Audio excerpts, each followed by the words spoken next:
میں اس بزرگ کو بھی جانتا ہوں جس کا افغانستان میں ہاتھ کاٹ دیا گیا رفع الیدین کی وجہ سے۔ جب میری اس سے ملاقات ہوئی نا تو وہ کہتا ہے اگر میں رفع الیدین نہ کروں، مسئلہ پوچھ رہا ہے مجھ سے، مجھے نہیں پتا تھا کہ ہاتھ اس کے شل ہیں اور کٹے ہوئے ہیں، ایک ہاتھ کچھ کٹا ہوا تھا باقی شل تھے۔ تو کہتا ہے جی میرے ہاتھ بیمار ہیں، شل ہیں، اوپر نہیں ہوتے، تو جب رفع الیدین کا وقت آتا ہے نا تو میرے ہاتھ اوپر نہیں ہوتے، تو میری نماز ہو جاتی۔ تو میں نے کہا آپ کے ہاتھوں کو ہوا کیا ہے؟ کہتا ہے میں افغان کی قید میں رہا، انہوں نے رفع الیدین کی وجہ سے مار مار کے میرے ہاتھوں کی قوت ختم کر دی، اب اوپر نہیں ہوتے۔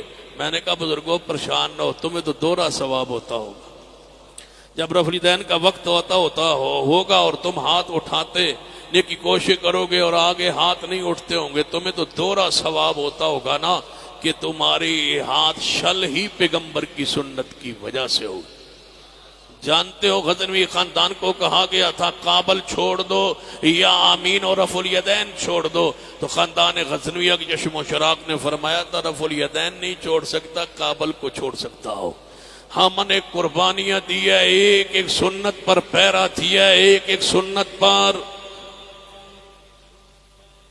لوگ ہم سے پوچھتے ہیں، ایک بندہ مجھ سے پوچھتا ہے رفع الیدین نہ کریں تو نماز ہو جاتی ہے؟ میں نے کہا تم اختیار کس نے دی ہے یہ مسئلہ پوچھنے کا؟ یہ سوال ہی باطل ہے، کبھی سوال ایسا نہ کیا کرو رفع الیدین کے بغیر نماز ہو جاتی ہے۔ تم کون ہو یہ کہنے والے، یہ سوال کرنے والے کہ رفع الیدین کے بغیر نماز ہو جاتی ہے یا نہیں؟ تم مفتیان کہاں سے پیدا ہوئے ہو؟ صرف یہ پوچھو کہ رفع الیدین حضور نے کیا ہے یا نہیں کیا، جب کیا ہے تو پھر تم کون ہوتے ہو کہنے والے اس کے بغیر ہوتی ہے یا نہیں ہوتی؟ اللہ کی قسم ہم کبھی بھول کے بھی اپنے رفع الیدین نہیں چھوڑ سکتے، ہمیں اس سنت سے اتنا پیار، اتنی لذت محسوس ہوتی ہے، ہمارے ہاتھ سنت کے عادی ہو گئے، بے خیالی میں اٹھتے ہیں، محمد کی سنت کی عادت پڑ گئی ہے۔ تمہیں لذت کیسے آئے؟ تم نے سنت کی لذت کو چکھا ہی نہیں، اس حلاوت کو چکھا ہی نہیں۔ ہم سے پوچھو، وہ 11ویں کی کھیر میں مٹھاس نہیں جو رفع الیدین میں مٹھاس ہے۔ ایک بندہ کہتا ہے، میں نے کہا ہم جب آمین کہتے ہیں نا ہمیں ایسے محسوس ہوتا ہے جیسے منہ میں چینی پڑ گئی، مٹھاس۔ کہتا ہے میں نے تو کہی ہے میرے تو منہ میٹھا نہیں ہوا۔ میں نے کہا پھر آپ کو بخار رہا ہوگا، آپ بیمار ہوں گے، جو بیمار ہو نا اس کا منہ میٹھا نہیں ہوتا۔ منہ کس کا میٹھا ہوتا ہے؟ قل ان کنتم تحبون اللہ فاتبعونی یحببکم اللہ ویغفر لکم ذنوبکم واللہ غفور رحیم۔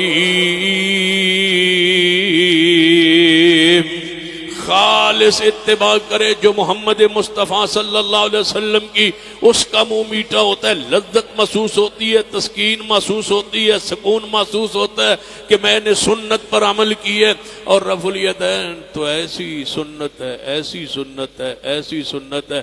جو لوگ کہتے ہیں نا کہ رفع الیدین کے بغیر نماز ہو جاتی ہے، میں اس سے پوچھتا ہوں کہ کیا پوچھا ہے آپ نے؟ جی رفع الیدین کے بغیر نماز ہو جاتی ہے؟ میں نے کہا نہیں ہوتی۔ میں کہتا ہوں بھائی نہیں ہوتی، میں کہہ رہا ہوں نہیں ہوتی۔ آپ شروع کریں رفع الیدین کے بغیر نماز، کیسے شروع کریں گے؟ کہتا ہے جی وہ ایسے، میں کہنا ایسے یہ رفع الیدین ہے نا؟ کہتا ہے ہاں جی۔ تو میں نے کہا اس کے بغیر شروع کرنا، کیسے شروع کرے گا؟ کہتا ہے یہ میں نے نہیں پوچھا، میں نے رکوع والا پوچھا ہے۔ میں نے کہا میں یہیں سے شروع کر رہا ہوں۔ شروع سے رفع الیدین نماز کا آغاز ہوتا ہی رفع الیدین سے۔ شروع کیسے ہوگی رفع الیدین کے بغیر نماز؟ ہاتھوں تو اٹھانا پڑے گا۔ کہتا ہے یہ نہیں پوچھا، رکوع والا پوچھا ہے۔ میں کہتا ہوں تو نے یہ کیوں نہیں پوچھا؟ پہلا پوچھ، یہ تو روزانہ کرتا ہے؟ کہتا ہے ہاں۔ میں نے کہا دلیل دے کہ پہلا رفع الیدین ہر نماز کے شروع والا رفع الیدین یہ فرض ہے، واجب ہے، ضروری ہے، اس کے بغیر نماز ہوتی ہے نہیں ہوتی؟ یہ فتویٰ دے۔ جو فتویٰ پہلے کے بارے میں میں لکھ کے دیتا ہوں وہی فتویٰ دوسرے کے بارے میں ہے۔ اگر پہلا فرض ہے دوسرا فرض ہے، پہلا سنت ہے دوسرا سنت ہے، پہلا واجب ہے تو دوسرا واجب ہے، پہلا مستحب ہے تو دوسرا مستحب ہے، پہلا جائز ہے تو دوسرا جائز ہے۔ اگر پہلے کے بغیر نہیں ہوتی میں لکھ کے دیتا ہوں، پھر دوسرے کے بغیر بھی نہیں ہوتی۔ اگر پیغمبر نے پہلا ہمیشہ کی ہے تو دوسرا ہمیشہ کی ہے۔ جس طرح اس کے بغیر نماز شروع نہیں کی، اسی طرح رکوع کو بغیر رفع الیدین کے بغیر پیغمبر نے رکوع نہیں کیا۔ میں اس وقت آپ کے سامنے باوضو حاضر ہوں، رب اکبر کی قسم ہے، قرآن کو تو ہاتھ میں لے کے کہہ سکتا ہوں، سر پہ کہو تو اٹھا کے کہہ سکتا ہوں، بیت اللہ کے اندر داخل ہو کے خلاف کعبہ پکڑ کے کہہ سکتا ہوں، میرے پیغمبر نے ایک نماز کی ایک رکعت کا ایک رکوع بھی رفع الیدین کے بغیر نہیں کیا، نہیں کیا، نہیں کیا۔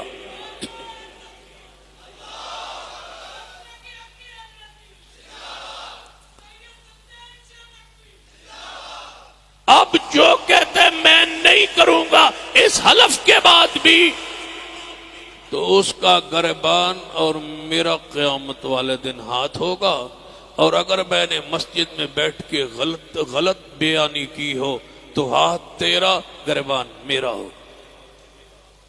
اللہ کی عدالت ہوگی۔ اگر میں نے غلط بیانی کی ہے، لا علمی میں نہیں کہہ رہا، جو رفع الیدین نہیں کرتے ان کے دلائل اس وقت میرے دماغ میں سارے عقلی نقلی دلائل ضعیف جو کچھ ہے میرے ذہن میں ایک ایک دلیل گھوم رہی ہے، سارے دلائل سے آگاہ ہونے کے بعد کہہ رہا ہوں، پوری امانت سے دیانت سے قبر کو آخرت کو رب کے سامنے پیشی کو اپنی جہنم اور جنت کے حوالے سے ایمان رکھنے کے بعد کہ جھوٹ بولنے کی سزا جہنم ہے، سچ بولنے کی جزا جنت ہے، یہ ایمان رکھ کے کہہ رہا ہوں، پیغمبر نے کبھی رفع الیدین کے بغیر نہ رکوع کیا نہ رکوع سے سر اٹھایا۔